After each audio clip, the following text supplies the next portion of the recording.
நமக்கு ஒரு 10 ரூபாய் கிடைக்குது. அதுல 5 ரூபாவ நம்மளுக்கு முடிஞ்சவங்களுக்கு தரலாம் அப்படிங்கிற அந்த எண்ணமே பெருசுதான் நெனைக்கிறேன்.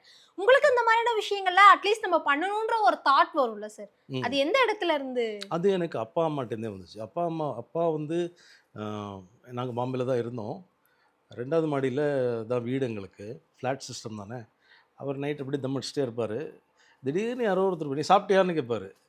அது யாருன்னே அவருக்கு தெரியாது. பரிச்சயமான முகமாவே இல்ல. அவன் திடீர்னு "இல்லனாக்கா, சரி வா சாப்பிட்டு போ" அப்படின்னு கூப்பிட்டுருவாரு மேல. யாரா வீட்ல இருந்தாலும். ஆமா. வீட்ல சாப்பாடு இருக்கா? ஓ! அந்த நேரத்துல சமைக்க முடியுமா? அதெல்லாம் பார்க்கவே மாட்டாரு. ஸோ அது இயல்பாவே ஒரு விஷயமா அது நடந்துச்சு எனக்கு. இப்போ சமீபத்தில ஒரு நண்பர மீட் பண்ணேன். அவர் இன்டர்வியூ பண்ணிட்டு இருந்தாரு என்ன. ம். இன்டர்வியூ பண்ணிட்டு இருக்கும்போது சொன்னாரு, "சார் நான் ஒரு விஷயம் சொல்லுவேன். நான் இன்டர்வியூ கடைசியில சொல்றேன்" அப்படின்னா. "என்னப்பா ஏதோ கடைசியில சொல்றேன்னீங்க?" "இல்ல சார், நீங்க புது புது வருத்தங்கள் சீரியல் ஒண்ணு சரிங்க. நடிச்சீங்க. அ தேவயானி மேடமோட. அதில நான் ஜூனியர் ஆர்டிஸ்ட்டா வந்தேன். ஓ! வரும்போது ஆம்புலன்ஸ் மேடம கூட்டிட்டு வர மாதிரி ஷாட்டு. அந்த வீல் வந்து ஆம்புலன்ஸ் வீல் என் கால் மேல ஏறிடுச்சு சார். எனக்கு பயங்கரமா அடிபட்டுச்சு. பட் யாருமே கண்டுக்கல.